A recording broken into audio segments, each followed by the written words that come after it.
is up, guys? JR Freak here, and welcome back to Otaku Puppy Podcast. Hope everybody is doing well. Hope you guys are having a great month so far, and all of that good stuff. Hope everybody is doing well. Back this month with another manga spotlight for you guys. As you know, we intertwine here. 1 month anime, 1 month manga. Kind of keeps everything a little fresh, and kind of keeps me from having to binge down and watch a bunch of anime every month, because there's a ton of it. So welcome back to the podcast. If you guys hear any noise in the background, it's hot here in Georgia. It's like 96 every day, so I have air blowing and whatnot, so it may hit the background a little bit. Sorry about that in advance. Let's jump right into it. The manga. Anything else? No, nothing else to discuss. The manga discussing day is one I've discovered at MomoCon this year, actually, with the Manga Cafe and not Manga Cafe, Manga Library. My bad. Manga Library, just chilling out, wearing across this manga by accident, and really loved it. So I bought volume 2 recently and have read it. And so we're going to cover volumes 1 and 2 of the manga here. So let's jump into it. We're going to dive into the world of Afterschool Charisma, which is a manga series that explores the complexities of youth and identity. And in this video, we will be discussing the first 2 volumes of the series. So if you're a manga lover, grab a seat and let's get started. So just kind of give you guys an introduction on it. Afterschool Charisma is a unique manga series that blends history, sci-fi, and drama. The story follows a group of high school students, each a clone of a famous historical figure, attending a school specifically designed for clones. The first 2 volumes of the series introduce us to the characters, their relationships, and the undying tension that come with being a clone. In the manga you have a Hitler clone, a JFK clone, a Joan of Arc clone, a Elizabeth. I'm not sure if it's supposed to be Queen Elizabeth or not, but there's an Elizabeth the clone as well. There are a bunch of clones. Oh, there's a Mozart clone as well. There's a bunch of clones, and only one student who isn't a clone. His father is actually a doctor there. That's a whole nother thing. But he's actually not a clone, and so he's the only one that's not. But there's a bunch of different clones of different famous people throughout all of history.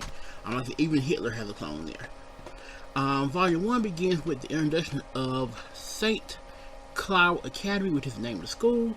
In the school for clones of famous historical figures, the protagonist, who I mentioned earlier, whose father is a doctor there, is Shiro Kamiya, and he is a clone of the famous psychopath. The protagonist is Shiro, and his friend is a clone of the famous psychopath Adolf Hitler. Him and Hitler have kind of sort of become close. In volume 2, you see their friendship grow a little bit closer as well.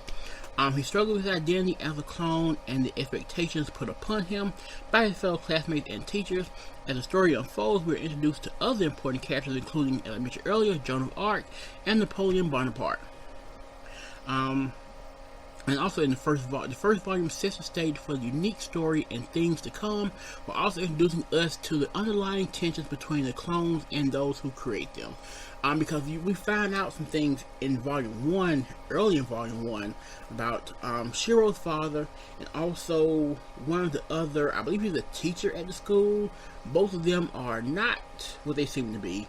Volume 2 introduces us to a president of the school who's also a bit wacky, to say the least. It's the whole thing there as well. Let's jump right into the description of Volume 2. Volume 2 delivers deeper into the conflicts within the school as certain clones begin to question their purpose and struggles with their identities, especially Mozart and I know Hitler as well. Shiro continues to face challenges as his past and his clone identity come into conflict with his present.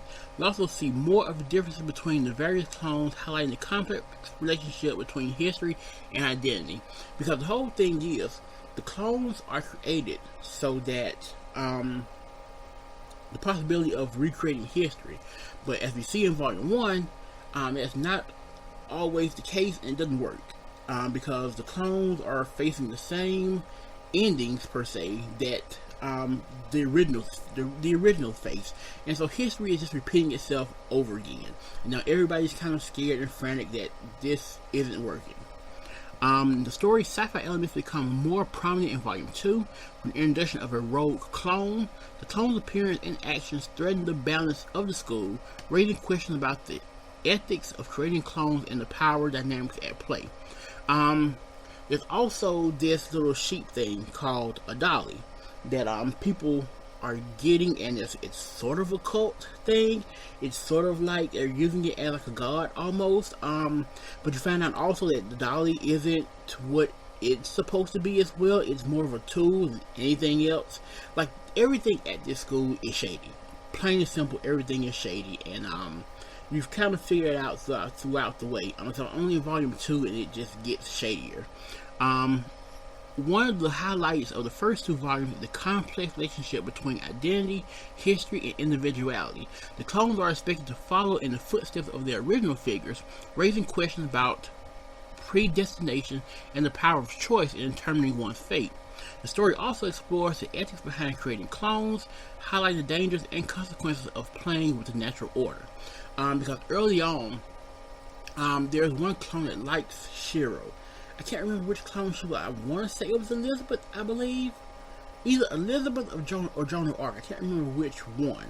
But, yeah, it kind of comes out that she wants to do something else. She wants to do music instead. And they, ship her off to another school, which, is code for, if you can put two and two together, I think you know what it's code for.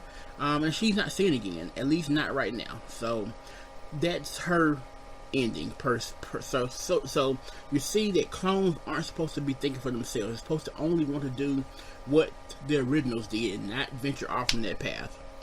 Another standout aspect of Afterschool charisma is the artwork. The characters are beautifully designed, each with their own unique looks and personalities. The attention to detail in the backgrounds and costumes also contribute to the immersive story expansion. And it is a really, really, really well drawn manga. I really enjoy it, really like it. I would love to kind of cosplay from it. I don't know. I'm not great at making things. I don't know where I would get how to even throw a costume together, but I would love to do that.